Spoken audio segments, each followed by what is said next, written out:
Thriving. I am Dr.RandallBell. Hello, Tanya Brown. Hello, Randy. Nice to see you. And believe it or not, our guest has decided to come back. I know. Can you believe? I thought we scared her off for sure. Kathy Buckley. I hate to say it, people, but they got me chained to this table. Would somebody get me out of here? I didn't come You're back. not They didn't supposed let to me say leave. anything, Kathy. Golly. This has been great, Kathy. It really has. I'm still, we have just nothing but great guests. But Yeah. Kathy, your story is just like, it's like just trauma overload. Mm-hmm. I mean, just to recap the first episode, and if you haven't watched it, watch it. Yeah. Because there's just so many fascinating aspects to it. But Kathy was born in the Midwest. I forget where you were born again. Tell me. Bellevue, Illinois, Air Force. Okay, so you're and then you moved to Ohio, where a lot of your story took place. Yeah, I was raised in Ohio. Yeah, and let me see if I can remember all this. You are born with a hearing disability right off the bat. Yeah. Which is tough. You're being bullied and locked in closets. Mm-hmm. You are being treated poorly by your brothers who are basically ignore you, your parents, your mom and your dad. Your grandparents are showing a little more empathy, but your dad's playing or your grandpa's playing pranks on you. Mm-hmm. You are bullied and then molested by your father, which is horrific. Mm-hmm. You're hiding in the forest to get away from that. Then you're raped at the age of 16. That alone destroys a lot of people, Mm-hmm. and understandably so. And then you are the person we all read about in the newspaper. You're laying on the beach when you're 20 and you're run over by a lifeguard jeep. Well, that was the first time I got laid. Oh, God. Jeez. A little heavy. I don't know what you do with that. A little heavy. A ton of weight. You know what I mean? It kind of flattens you out. But okay. You're so funny. But I didn't get pregnant.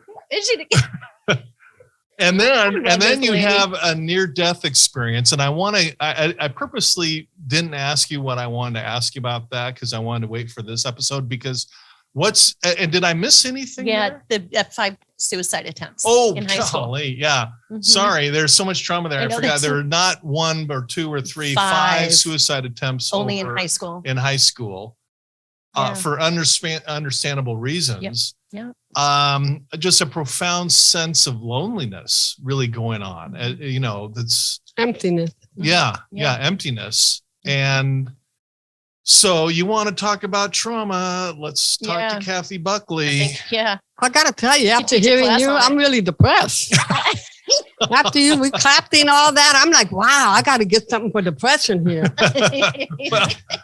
Well, fortunately, we're in the survive mode, so we can kind of leave that. A little bit. I don't know if we leave it in the rearview mirror, but we start getting back on our feet. Yeah.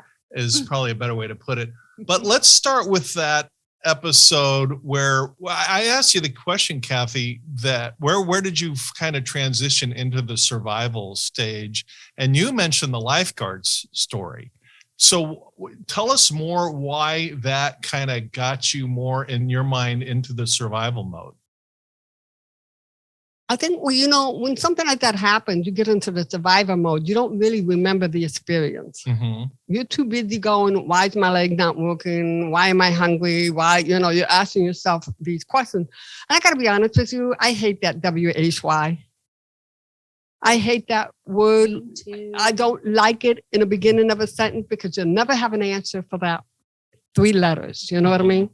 And so for me, my real transition, the Jeep accident, there was something about when the memory started coming back, that love that I got that day. See, I looked for 3 things my whole life, and that was love, warmth, and acceptance. But when I died, I got a love that was, you can't, I always ask God, I say, hey, God, how do I put this into words, And you can't. You really can't. It's like when you love somebody so much, you want to climb in their skin and become a part of them. You just can't put those things into words. Mm-hmm. And that love was just something I never experienced. and the warmth of acceptance, unconditional as I am, and the just being in that part. And then the greatest gift that I was given that day was a fourth gift, and that was the gift of choice. Someone loved me so much, and I've never been able to make a choice my whole life at that point. Let me make the decision as to whether it's going to go or stay. And of course, I mean, I just got run over by a Jeep, so I wasn't thinking too clearly that day, but I don't regret the choice I made. Like I said, you don't remember that experience. It was like almost like that experience went up on a shelf. And now you're trying to figure out, what do I do with me now? Why I fought so hard to stay alive was beyond me. But it became a focus on my physical being to bring it back. So my focus was not about the loneliness anymore. It was more about, how do I get up and walk again? How do I get this going again? And when I finally did started walking, I was still in Ohio. I joined the YMCA. I put inner tubes on my ankle and I would swim. I thought if I eat enough fish, I keep my brain alive. And if I swim, my legs would follow through with me. I was trying to get my body to remember something. And the power of belief is not believing it can happen. It's the commitment to the belief. You can't say, well, I believe this will happen. No, you got to make a commitment to it and follow through. And I would go to the YMCA every day because it was just down the street from where I was living. And when I finally walked, I had no idea what I was going to do with my life. I got a car, and I was living on $100. I think I had like $800 to my name that I was saving. And I just wanted out of Ohio. I thought if I leave Ohio, I could leave all my pain behind me. Little did I know, I took me with me. Right. Wherever you go, there you are. Yeah. Don't look back, because there I am. And you went from Ohio to? I just started driving. I put all my clothes in the car, started driving, and I ended up in California. There you go. I saw the ocean, and I said, well, I don't think I'm going any further. And I lived in my car for about 3 months, met a young lady. Her name was Ann Ablin. She was looking for a roommate. I moved in with her. And then 2 years later, I found out I had cancer. After a while, you get a little pissed off at life. Yeah. You just don't know what to do. So I went in, I had the surgery. I did everything the doctors said. They said they got it all. I'm like, yay. 6 months later, I get a phone call. We didn't get it all. And I got pissed off at life. I got mad. I got tired of the poking and the probing and telling me who I am and what I am and how I'm supposed to behave and what I'm supposed to be doing. This gift called life was given to me. And I let everybody else delegate it. And I got pissed off, and the memories of what my dad did started coming up. And so I changed my diet. I changed my attitude. And I got on a plane and flew to Ohio and confronted my dad. Everybody's going to get back what they gave me. I am not holding on to anybody's shit anymore. I'm too skinny to carry this load. And so I just went back home and I confronted my dad. It was the weirdest time of my life because the memories were there, but are they real? Did I make it up? Did I hear it from somebody else? You know, you question yourself. And it was Christmas. I went to his house. And my dad had bought me a Peacock Feather because I was going to school for fashion designing and I won the Peacock Award. And my dad said something about, I'm so proud of you. And he said, you know, you basically raised yourself and you put yourself through school. And I said, yeah, I feel like I have all the pieces in my puzzle, but there's one puzzle that I can't get, and it's centered in my picture. Because what's that? And I go, every Saturday morning, you and me in the bathroom or the bedroom. No, I don't remember anything like that. No, I don't remember. I thought I was crazy. I'm like, okay. I went upstairs. There was a couch in a room upstairs in the house. I sat there, and you know when you cry, you do this, make noise, it comes physical.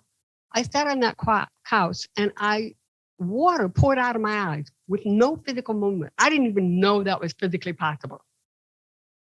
My dad comes up, he's a very young-looking man, comes up and he's on his knees by the couch. He said, "My God, what have I done to you?" He said, "Don't hate all men, just hate me." I'm like, okay.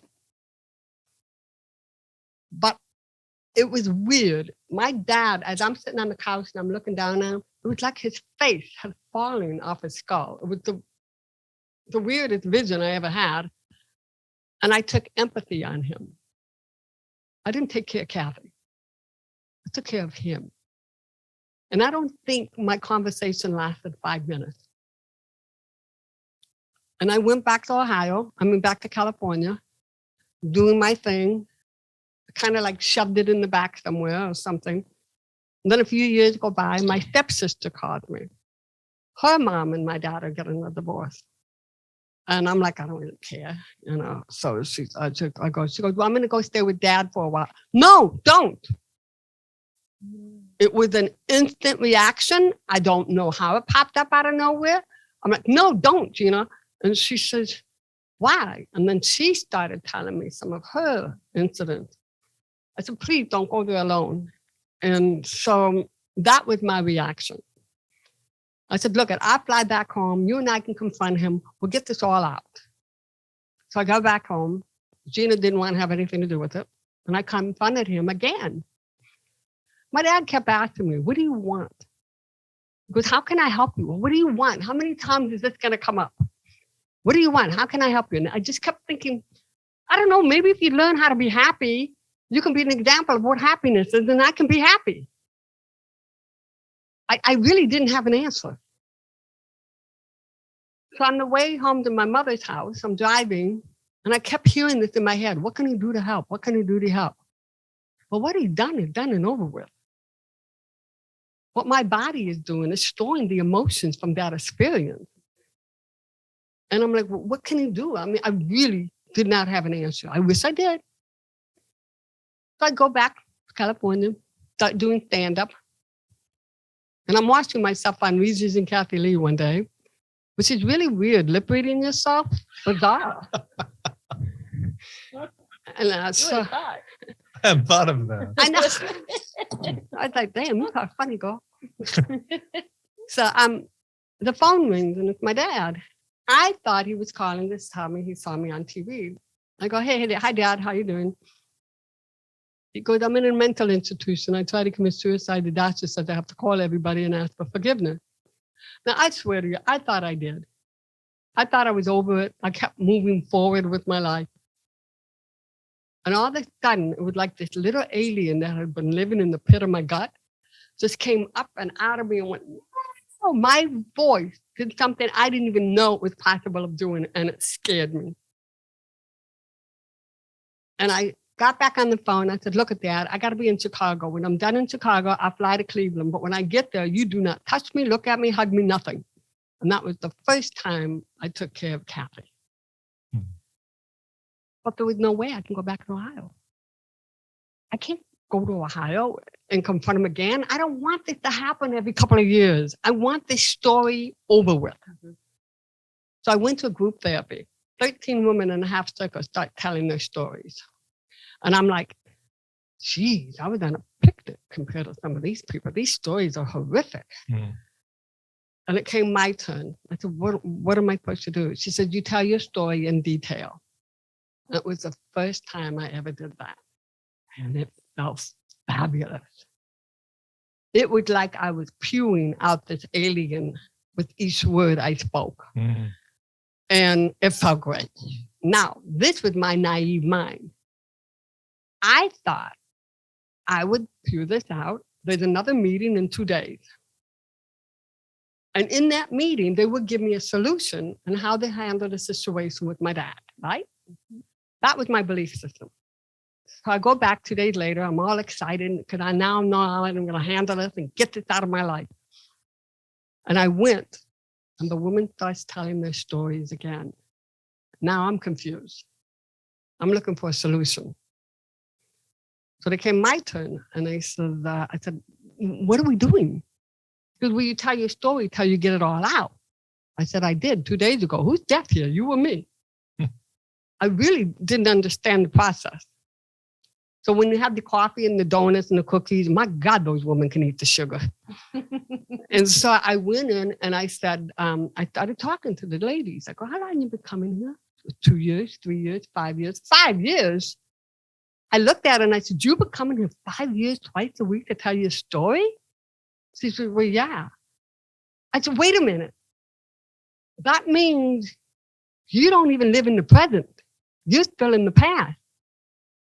So you cannot see the present, yet alone prepare for a future. I don't want this for my life. Mm-hmm. I don't want to be stuck in a story that no longer exists. Mm-hmm. So I canceled. The only job I ever canceled was my job in Chicago. I flew directly to Ohio. I walked into that office. Doctor was sitting on this side of the table. My dad was here on the other side. It just came out of me. And I went right up to him and go, what the hell were you thinking? Why did you say the things you said when you were touching me? Who the hell? And I was just letting him, giving out. And the doctor's like, you can't yell at him. He's suicidal. I go, that's okay. I'd kill him and save him the trouble.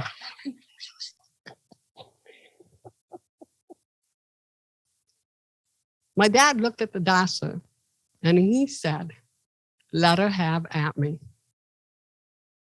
Mm-hmm. 2 things came to me in that moment. 1, let her have at me. How many times do I have to attack this man for what he did in the past? How many times do I have to feel the pain of the past in my present? And how many times am I going to drag it on into the future? The second one, which was really basically the first, was the day I got ran over by the Jeep, that gift choice. I decided to make a choice right then and there and live with it. And I said, Dad, stand up. I'm going to give you a hug right now. And when I hug you, from here on out, we no longer have this story. And I hugged him. And I said, now, if you want a relationship on my terms, you may hug me back. And he did.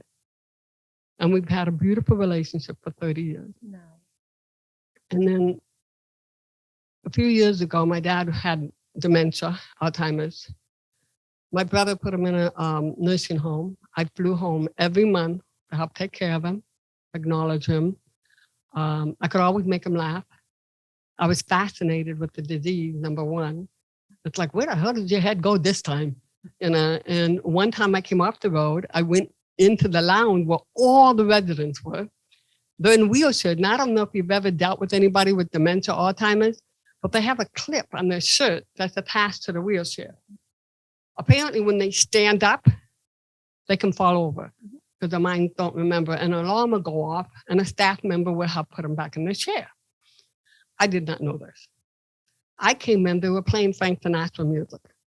And these little people, all their little bodies are like kind of moving in the wheelchair, you know, they're getting into the Frank Sinatra song and they're loving it. Well, I got excited. And I admit, sometimes I don't think. But I got all like, come on, Frank Sinatra, let's get up and dance. And I'm lifting people's bodies out of their wheelchair. Oh, no. And I'm going, shake your booty, shake your booty. And I'm getting down the line. And before you know it, this whole crew of staff and doctors and nurses start coming in.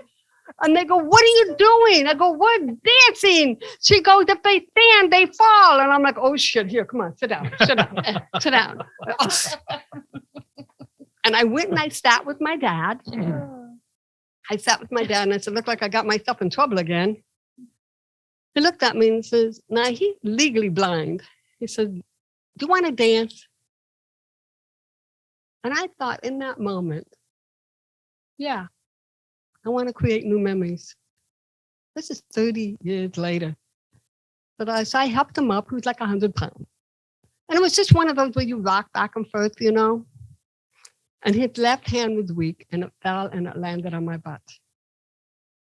That little girl shot up out of me so fast. So fast. It was like, ah!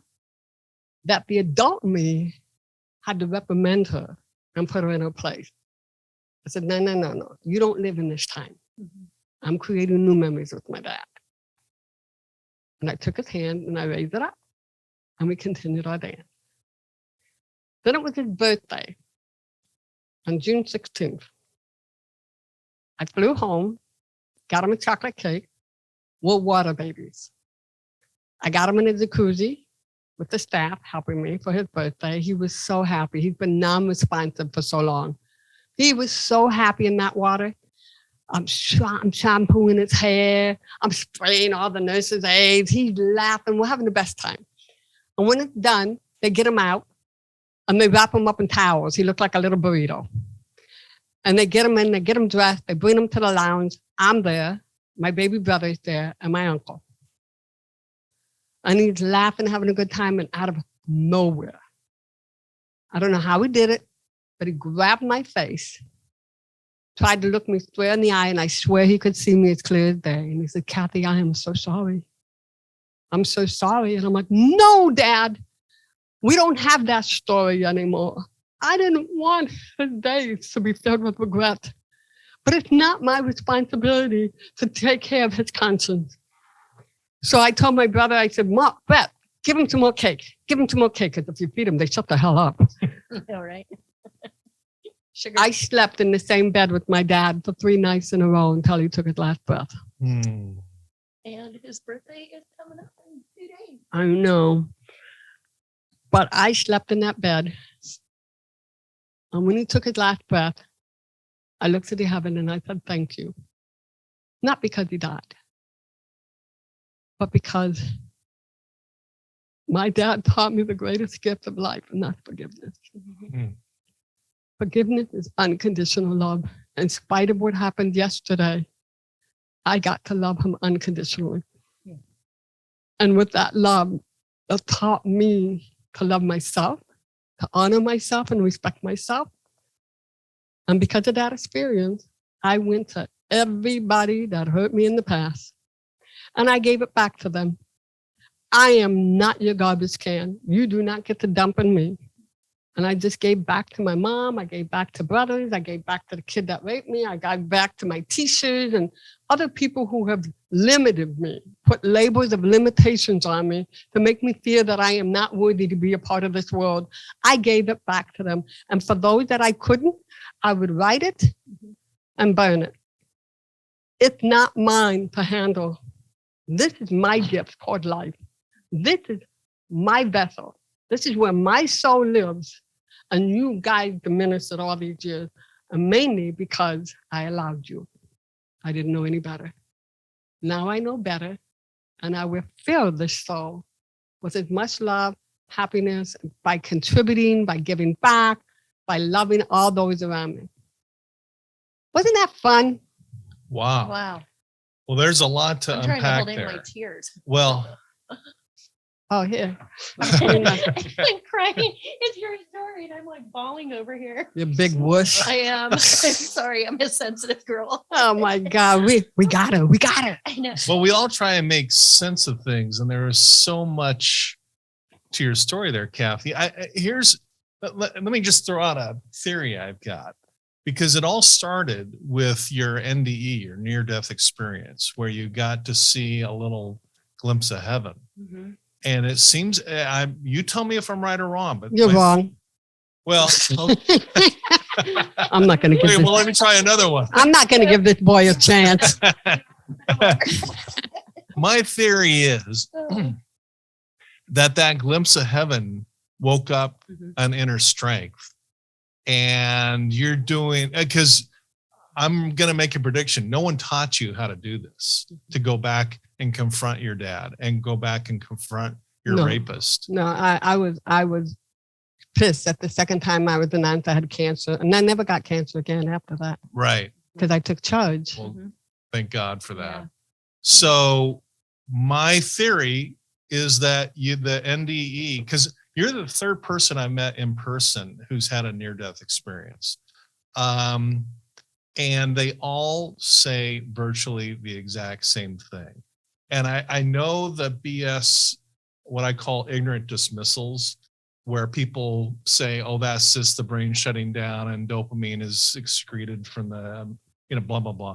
there's a book out. I don't know if you've heard of it. It's called The Science of Near-Death Experiences, and literally millions of these have been documented. And these are a compilation of at least a dozen articles that have been published in peer-reviewed medical journals. And they have gone through all the explanations, and they are these medical doctors who have done the research are very proficient at debunking the debunkers. But anyways, getting back to this, my theory is that you got a glimpse of heaven, and that woke you up to this inner peace, this inner kindness, this inner love, and the love of God and the universe, whatever you want to call it. And that gave you the strength to propel you through this yet another layer of trauma with the cancer. And more importantly, confronting those who had, and to use your words, treated you as a garbage can to dump their garbage in, and straight out confront them. Is my theory right or wrong? You tell me. No, it's right. God, I hate it when I have to tell a man he's right. I know. Everybody does. Talk about husband. Jeez. No, it's right, because what I did was one day I took a big poster board. I know this may sound a little weird, but I took a big poster board and I made a list of all the names of people who I felt had limited me in any way, whether it was verbally or actions that were taken. And I made a list.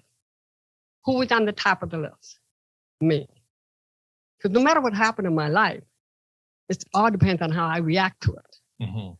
So I wrote all their names down, and then I wrote down next to their name the actions and the words that they took on me. And I looked at that. And then I looked, what I wrote next to that is, how did it make me feel? What did it do to me emotionally? The next line I wrote down, how is it stopping me from living this life? Because the only one that can hold me back is me. Mm-hmm. But I gave that power over to these people because I didn't know any better. Nobody taught me how to take care of myself. And so what did I write after that one? What I learned from the experience.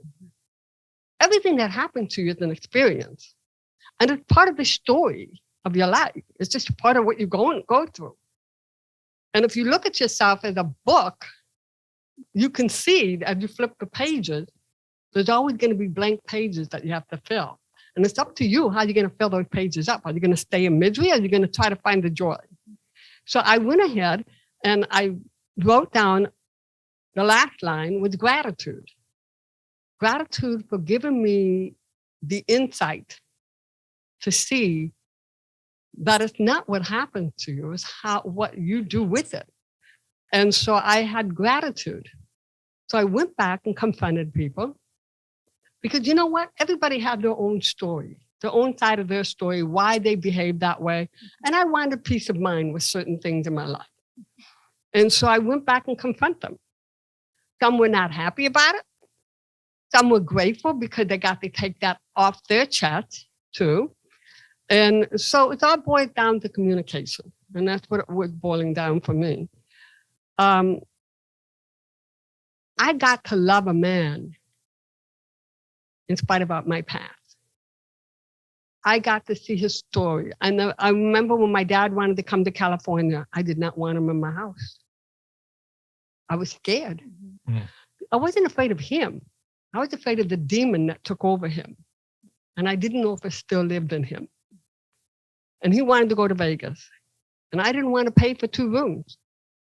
And I asked him, are you okay with staying in 1 room with me? Because I thought I was strong enough too. He said, I'm okay with it. So all right. So we got a room, 2 beds and that little end table in the middle. Mm-hmm. And I was totally okay with it until the lights went out. That little girl jumped out at me again.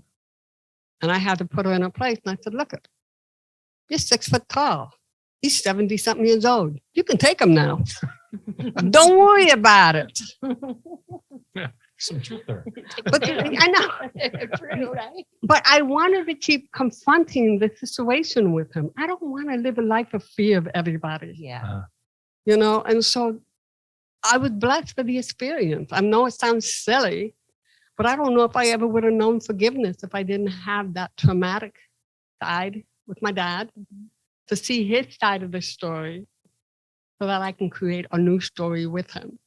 And what I did is I used to take a picture of myself when I was a little girl, and I had her in my wallet, and I made a commitment to her. I will honor you, respect you, and love you, and I will always be there for you, so you'll never be alone. And I would take care of you. And I did. And then one day I said, you're done. I don't need the picture anymore. I need to know who I am today. And how am I going to take care of this woman? You know, I'm sorry you didn't have the life you had. I'm sorry you had to go through what you went through. But every challenge in life, to me, is nothing more than an opportunity to see how strong you really are, because all of us have this incredible power within us, but we don't tap into it. Yeah. Yeah. And the fuel, trauma creates a lot of emotional fuel. Yeah. And I often say the problem is not the problem. The problem is how you react to the problem. And if you choose to, and it's a choice, if you choose to tap into that fuel to do something good and remarkable and courageous, you end up like Kathy Buckley, you know, really. People. It gives your life a purpose. Yeah. Well, if you look at your life as a gift and not a victim of society, see, I made a vow to myself a long time ago. And that was, I thought about if I was the mother of me and I gave birth to me, and I saw how my daughter was hating herself, trying to kill herself, when I think she's beautiful and smart, but she can't hear me. She's so stuck in this wraparound negativity. It would break my heart as a mother. Yeah. So I thought about my Heavenly Father, because he's truly my creator in my eyes. And I thought, oh my God, he gave me this incredible gift called life, and I've been totally disrespectful to it. It's like if I gave you a beautiful gift, you unwrapped it and you tossed it aside after I saved for months to get you that gift, and you act like it was nothing, it would hurt me. Yeah. And I thought, my Father in heaven must shed tears every time he sees that I allow myself to be abused. So I made a vow to myself that I would respect this gift with the cellulite, not happy about it, but I'm still respecting it. And but it's just, I'm very grateful. Yeah. You know? You reminded me a lot of my mom. I was thinking that. Why, is she tall?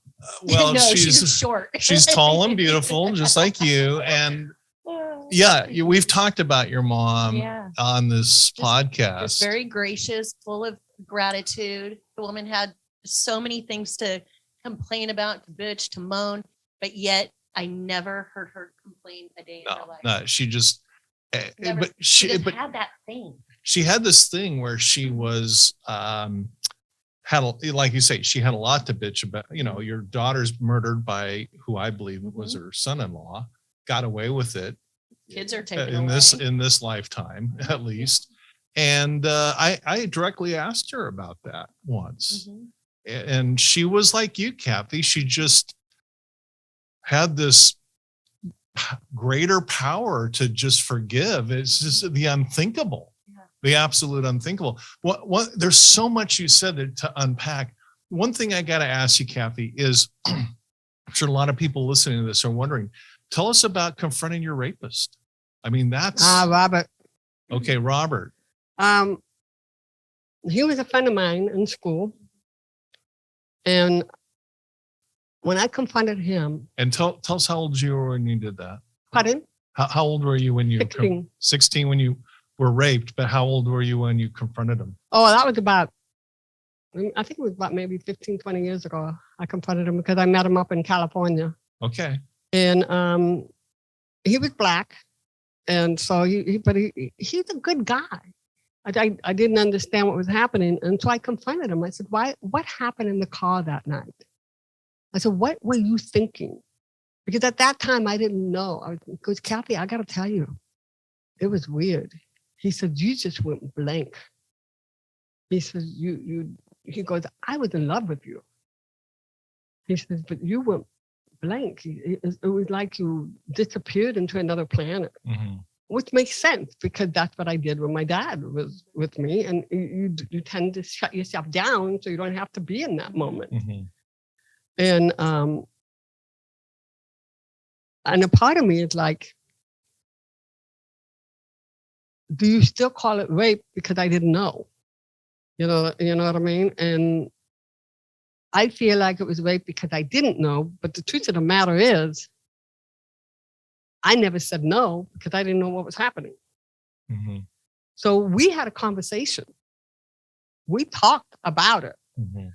And I believe in my heart of heart, if you approach somebody with concern and curiosity and stuff like that, instead of yelling at them for something, you will get your answers. Mhm. So, yeah, I wish I knew what sex was. I didn't understand it. And I don't remember what happened in the car that night because he's right. I probably did zoned out. And I said, did anything else happen? Because I really didn't know. And so we talked about it. So the rape wasn't like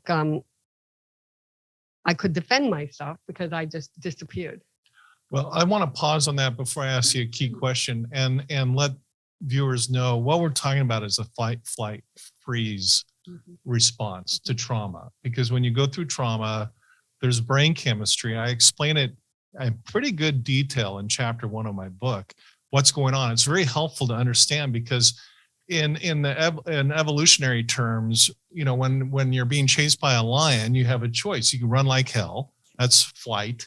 You can fight, like get a spear and fight the lion, and that's what people do, or freeze and pretend like the lion doesn't see you. You like a frozen bunny, and will, that's a very normal response. And some ignorant people will say, well, you didn't say anything, you just shut down, and you clearly went into the freeze So mode. is that what that is? Mhm. Yeah, that's what it is. And it's a completely, what you did is completely normal. It's a survival instinct to stay alive.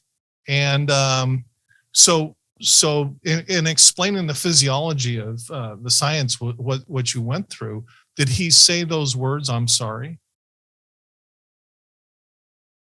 Well, he said he was in love with me. And he did say, I think he was more hurt because I didn't reciprocate the love. Oh, Because I didn't know that's what it was, but we were just such good friends. yeah. I didn't know what love was. I never saw love in my family. I didn't know Okay. what relationship was.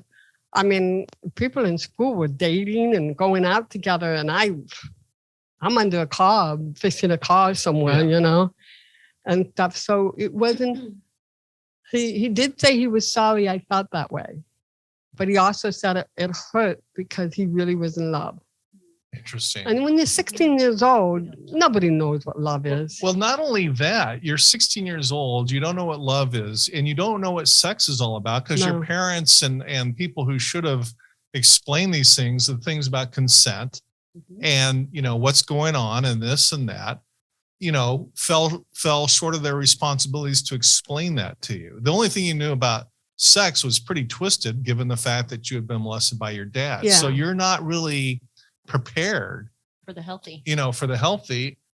I get your point. You got to have a little empathy for Robert because he was in love with you. It wasn't like he was Violent. No, he wasn't being violent or anything. Like I said, the minute he started touching me, I just disappeared. you froze And as a he result. said your Yeah. eyes were in a glaze. He goes, Kathy, it was weird. Yeah.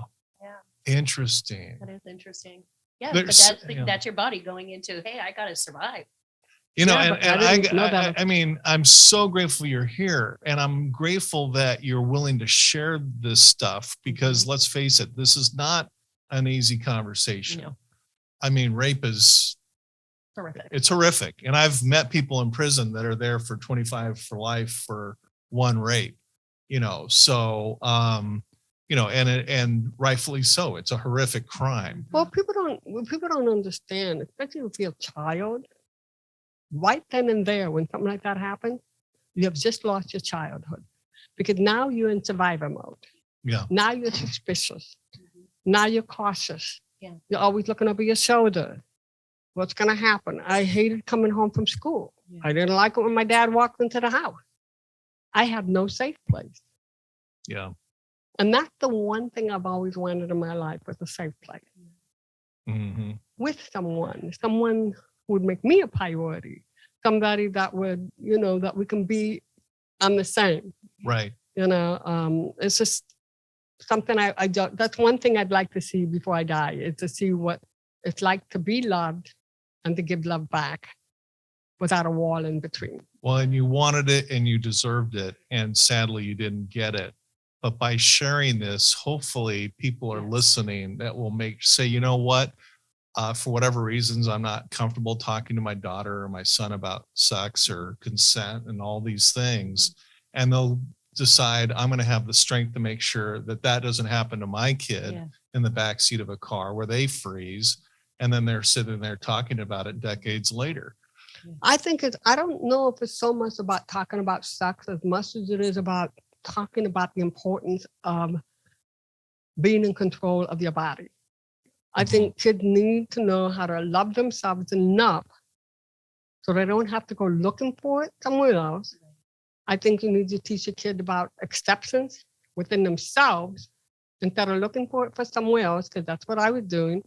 I also think they need to learn to respect themselves, and they have to know that their body is their vessel. And you need to have peace in the vessel that you live in. Because it's not about your physicality as much as it is about your soul and your spirit that you want to give out to others, if that makes sense at all. Absolutely. Complete. And but to talk about seriously, I think the curiosity today, when I see that, I never forget lip reading one of my kids in the neighborhood to a song, and I'm going, what the hell did you just say? And I'm going, I don't know the words in song. Some of it is so vulgar. It is. There's no respect for your own human body. People just think sex is sex, and it's not. This is a gift to share with somebody else. It's not about sex. It's about sharing the preciousness within yourself with someone else. But right now, I'd like to have the sex, so who cares? Hey, we're going to be honest. We're going to be honest. Well, all right. There you have it.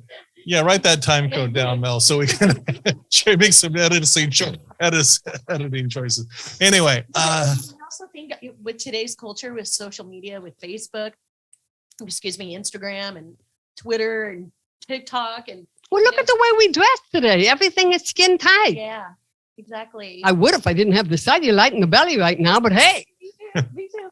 But I think, a lot of kids are looking, you said something where you're always looking for approval elsewhere, whether it's a person, a partner, a car, something like, okay, if I have that perfect job, then I'll be happy. We're always like waiting for the perfect thing to come along in order for us to be happy. I think we need to find the happiness and the joy within ourselves. It really is. Yeah. I'm a goofball. I mean, I came home from the road one time and I was in 9 days in 10 days. Oh, wow. I was changing on the airplane. I was going from job to job to job.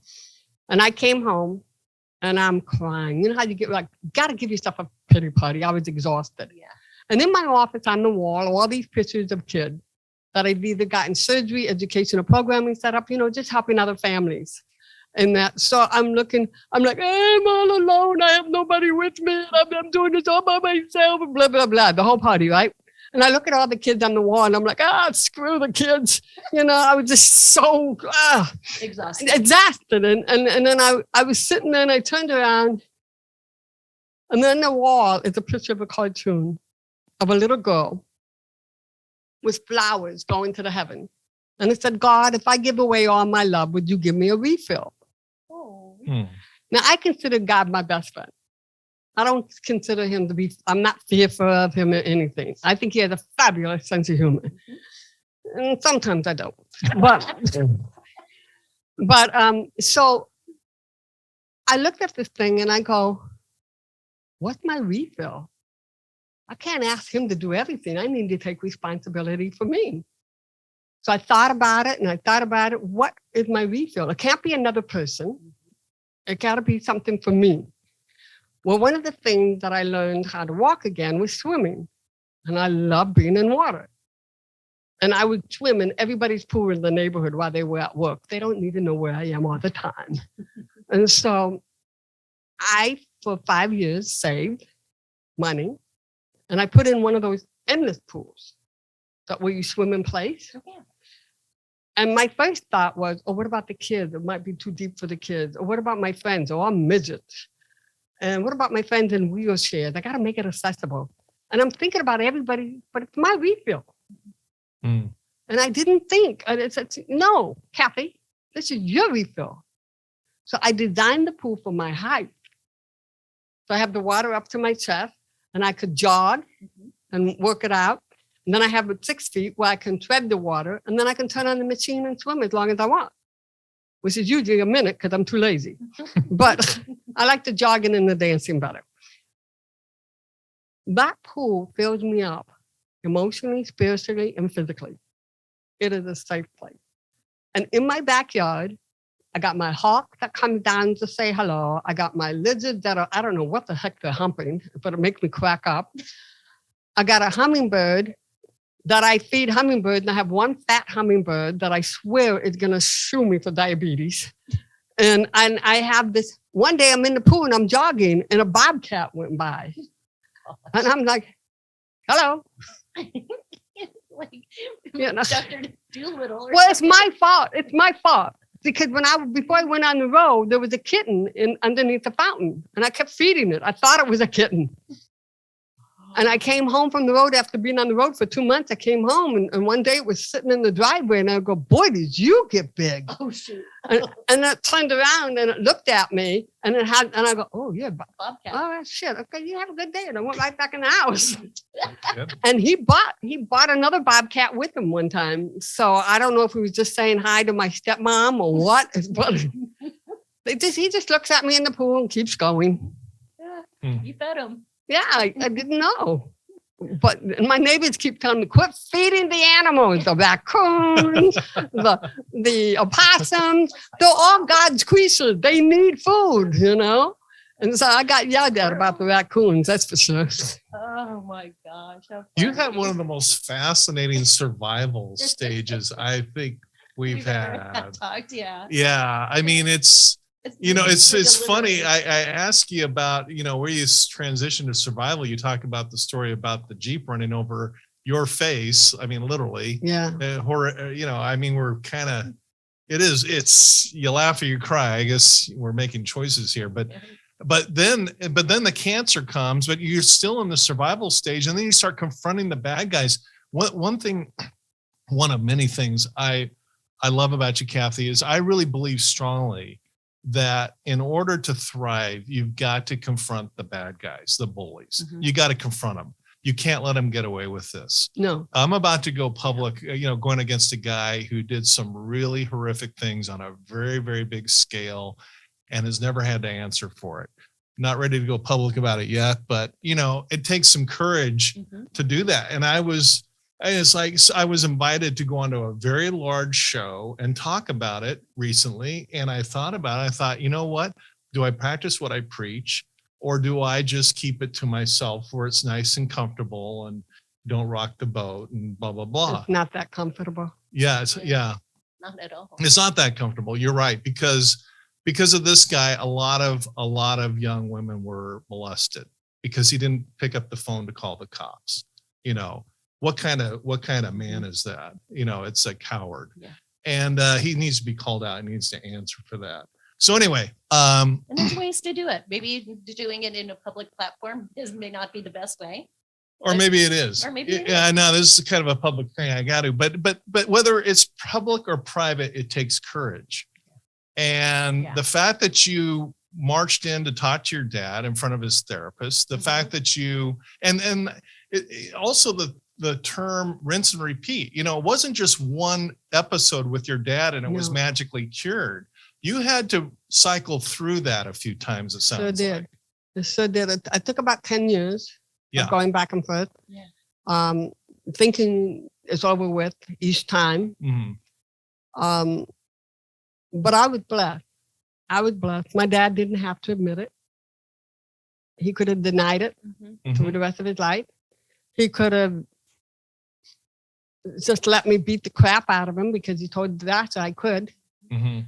And I saw there was no need to beat him up because it's done and over with. And we have a horrible habit of carrying things so that people can have sympathy or empathy on us. I don't want sympathy. I don't need empathy. I need to embrace. And I love life. I love this gift primarily because I get to see things that people take for granted. Yeah.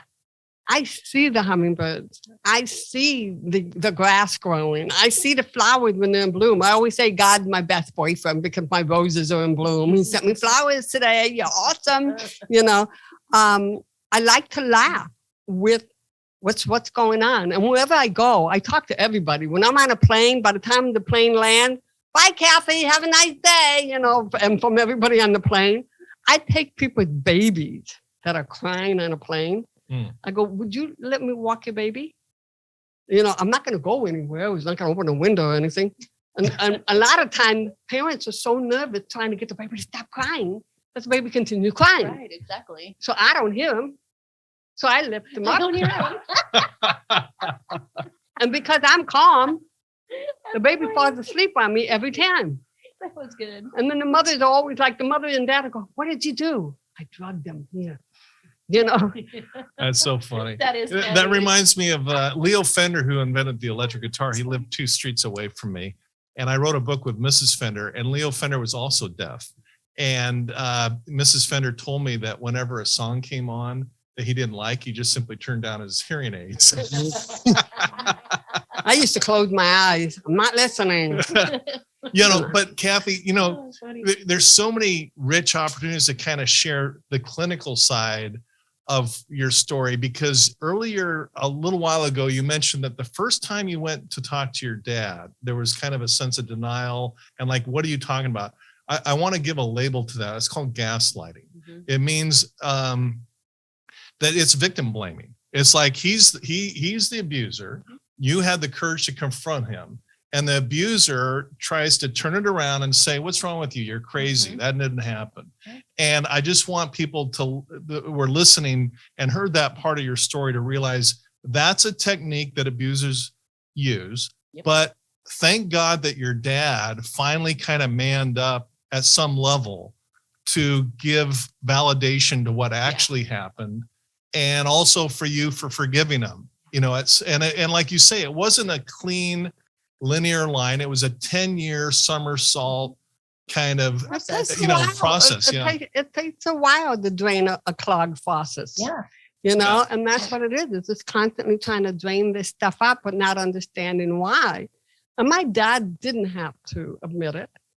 I'm grateful for that. Mhm. Who's the person I'm going to work it out with? A Yeah. therapist? No, the person who did it. Right. Yeah. And in the prison volunteer work that I do, the inmates come in very macho, very, I didn't do it, you know, just, you know, all the faked innocence Yeah. and all that, you know, all that nonsense. And it takes about 2 years in the program for them to finally just break it down and take responsibility and apologize.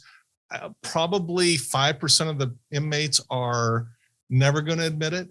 You know, I don't know if OJ is ever going to man up and issue the apology he should. My guess is he doesn't have the courage to do that. Although we would all respect him more if he did. Yeah. Let's be honest. Sure. But your dad did. And I think that's a gift. Yeah. It was a gift for me. Yeah. I could have been stuck in this story for a long time to come. You Yeah. danced with them, I did. right? Like you were, you know, laying next to him when he took his last breath. I mean, that is a huge gift. I was able to have that gift with my parents. Yeah. That's a huge thing. Yeah. And I don't know if you're okay with me sharing it, but that won't stop me. Tanya's dad also had Alzheimer's. Mhm. So there's a connection there. Yeah. And It was tough to see. yeah. Pardon? It was tough to see, to witness that. Oh, I had fun with it. Yeah. I mean, you got to remember, I love kids. I'm always in imaginary land Yeah, that's true. with the kids. And And that happens with Alzheimer's. And it was interesting because my dad, one day, he would go, I can't find my barrack. I'm going, you can't Uh-huh. find what? He goes, my barrack. I go, Dad, where are you? He goes, I'm in the Army. I go, okay, number 32. He goes, thanks. Yep. He goes, I got to get to boot camp. I did these with He goes, I got to go to boot camp. I'm going, well, okay, you better go. Why don't you come in with me? And I said, I guess I'm in the Army now. You know, like, well, yeah, let's get to boot camp, Dad. Let's go. And it was interesting because he was never in the Army. He was in the Air Force. But you just gave somebody a huge gift just now, because we're seeing an increase with Alzheimer's. You know, my friends' parents now are getting to that age. All of our parents are getting to that age, you know, and the biggest gift, I worked in hospice care for almost 2 years, and I absolutely loved it. And I remember my dad would go, where's Treva? And Treva was my dad's mom. I'm like, oh, Daddy, she just went to the store. She'll be back in about 5 minutes. And I think and then they hallucinate, they see things. Oh, yeah. They Oh, see yeah. things. And he said, we were just watching TV one night, and he gets up and he starts yelling at these people like, get the hell out of my house, get the hell out of my house. And I'm like, okay, Daddy. I grabbed his hand, and we had a courtyard. And I opened up the door, and I said, okay, Daddy, you tell everybody to get out. And he was like, get out, get out, get out. You know, and I think the biggest mistake that a lot of families do, and a lot of family members, is that try to fix it. You can't. Not going to happen. So I always say do their dance, because that's their reality. I look at it like respecting the journey. I would be a part of your journey. It's not about me right now. It's about you. And I'm going through the same thing with my mom now. For the last 18 years, I've taken care of both my parents. And my brother, they go, why do you bother? She doesn't remember you. I go, but I remember her. Yeah. And I get to love her unconditionally in that moment. And she can't hear or see very well. And I would lay next to her in bed. I would spoon her, and I'd put my mouth next to her ear, and I would reminisce with her. And for some reason, I remember all the stories that were told from her sisters and brothers. She had 6 of them. And I would just reminisce with her, and you can see her smiling, and she goes, boy, you remember a lot. And I go, yeah. And then she'll go, now, who are you to me? I go, I'm your daughter. She goes, you're my mother? I go, no, I'm your daughter. I came from your vagina. And then she'll start cracking up, because I always do it with a B. And then she starts laughing, and she goes, well, don't go back. I go, I'm not going back in there. I'm 6 foot tall. You're 5 feet now. Where the hell? Where am I going to get headroom? I'm glad you're telling these jokes, because I'm never going to with it. Oh, wow. But but it's called respecting the journey. Yeah. And the interesting thing is, all her favorite things that she used to love, she doesn't like that anymore. You know, foods and certain things. And I just like, the sad part is they don't drink water. For some reason in that generation, water is not the thing. And so this visit that I was just there this week, and I bought a watermelon, cantaloupe, some pears. I bought her all water content foods. And boy, did she eat the watermelon. She ate it all. Her body wants it, but you can't force them. And she kept, oh, that's good, you know, and she kept eating it. I just feel when I'm with her, as heartbreaking as it is to watch the journey, I feel blessed. I feel privileged. I feel honored that I can be there for her when nobody else in the family will. Yeah. It is a blessing. And it's a gift. Yeah. It's a gift. Well, and I mean, this is a great place to segue, because the Thrive stage is full of gratitude. I listened and I heard you say that word, gratitude. And you know, it's a blessing and a gift, and that's all thriving. And I feel like I have a pretty decent sense of your survival mode, and what it took at, you know, some level to get back on your feet. Is there anything else before we kind of transition out of the survival stage into thrive and take a break, that you want to share about those who are getting back on their feet? Any advice you have for these folks? I think for me, life is not as serious as you make it. I believe that it's an incredible journey if you choose to make it that way. But whatever decision you make in your life, it has to be about you. Because you're no good to anybody until you're good to yourself. To be a victim in this life, you wasted it. You disrespected the gift called life. to embrace it, to analyze it, to look at it, and see where it's been and where you are today, you will realize that you have survived as well as anybody else. So respect the journey, love yourself, honor yourself. And more importantly, in this life, it's not about what you say, it's about what you hear and how you hear it and how you perceive it. So make good choices. Wow. There's about 15 refrigerator magnet Yeah, quotes on I know. there. I wish I had fun. Well, that's what I love about this podcast because you go back and back it up and write that down, put it on your refrigerator. Perfect. Yeah. Perfect. And I love how you were looking at the camera, like that. That was nice. Now I'm looking at my peeps. I'm looking at my peeps. Yeah. Yeah. All right. Well, we're going to come back because the last episode I always get the most excited about because that's where we talk about Kathy Buckley's huge achievements, every single mega TV show and just all over the place, working with Tony Robbins and a whole bunch of other people we're going to talk about. But, the thing is having you here in person, Kathy, is so valuable because, we're all regular people. Tanya's a regular person to some degree, I guess I am. You certainly are. But, people that have been through this just unbelievable shit show and have not only endured it with some class and dignity, but have gotten back on their feet. But it's as if the trauma woke people up to this inner strength and say, you know what, if I can survive that, maybe I can go on to the Phil Donahue show or this show or that show, Johnny Carson's Tonight Show, which I know you've done. And maybe there's no end in sight with the God-given talents and abilities that I have. That's the power of this whole post-traumatic thriving discussion. You really don't know when stuff hits the fan, you really don't know the strength that is within you. Because when that stuff hits the fan, just like with you, it's like, okay, I got to get into survival mode. Like you when you were a kid. Recovering and all that. Yeah. Right? When I hear you saying post-traumatic stress, sometimes it's not the actual physical aspect of the trauma, but it's your mindset and how you're going to stay in that trauma.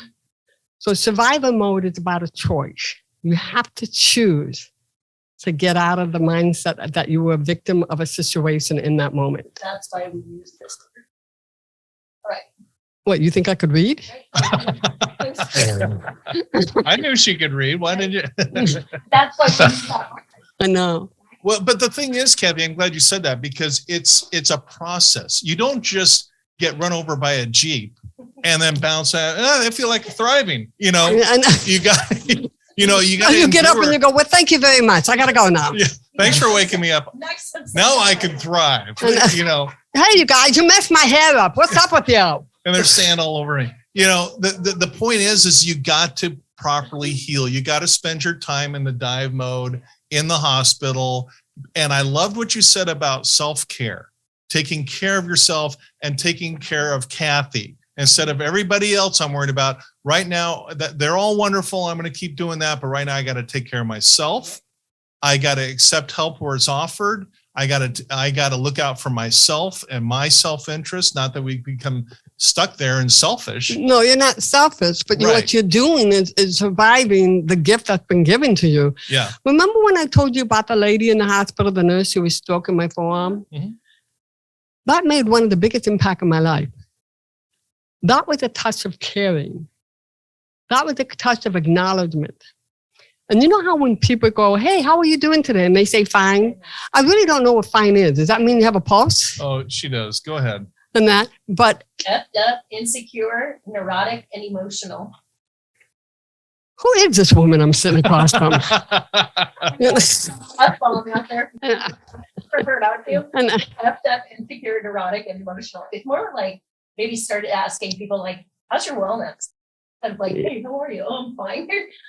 Well, it's like they almost just attempted a suicide this morning, so they're not really fine. Fine, yeah. It's just the culture that we have. It's what we've been taught. Yeah. Well, what I did with me is I took a dictionary. That's how old I am, okay, people? I took a dictionary and I went through it looking for all positive words. Fantastic, terrific, marvelous, incredible. I wanted to change my mindset. So when people say to me, how you doing? I'm fantastic. I'm fabulous. And people are like, oh, okay, what's wrong with you? You know, because they don't know what to do with it. Other people get excited about it. You know, you change their state in that moment. But the important thing is in that moment, even if I feel like shit, I start feeling good because my mindset tells me so. It's all about the words you choose is who you become. It really, truly is. And I just really, people would change their vocabulary because if you really think about it, 90% of your vocabulary came from somebody else. And that became, and you claim it as your own, but it may not fit who you are today. So go through your vocabulary list, see what's yours or belong to your parents and give it back to them and create a whole new vocabulary for yourself. I'm going to do that, actually. I'm going to go and get a dictionary. I like that idea. Create a whole new vocabulary for yourself. I like that. Yeah. Yeah. Uh, I mean, I'm not going to lie. I've been a negative Nancy for about 6 weeks. We're going to get Nancy out of you, girl. And guess what? Guess what? More negative Nancy's came my way. I was like, okay, no more. You welcome it. You welcome it. You will welcome it. It was like chaos, literally for 6 weeks, and so I like that. And I'm normally like a very joyful, happy person. I always default to joy. I may have my moments, but I always default to joy. But you know, I think if the day we stop learning and the day that we stop doing personal and professional development, I think that's the day that we die. Yeah. So, what you just said, anybody can do. I mean, Tony Robbins still does it. Lisa Nichols probably still does it. They all do it. Yeah. That's why they're positive. That's why they're successful, and success, not, you know, monetary success, you know, but they're successful within themselves because they're happy. Yeah. I was just in Houston last week, and I traveling for long periods of time. You get to the hotel, and the kid at the hotel, he goes up and he goes, "How you doing?" I said, "Fine." I said, "How you doing?" He goes, "It's the best day of my life." And I go, "What happened?" He goes, "I don't know. I'm still alive. I got a job, and you know, I get to meet you." And I just thought, that. I thought about that for another week.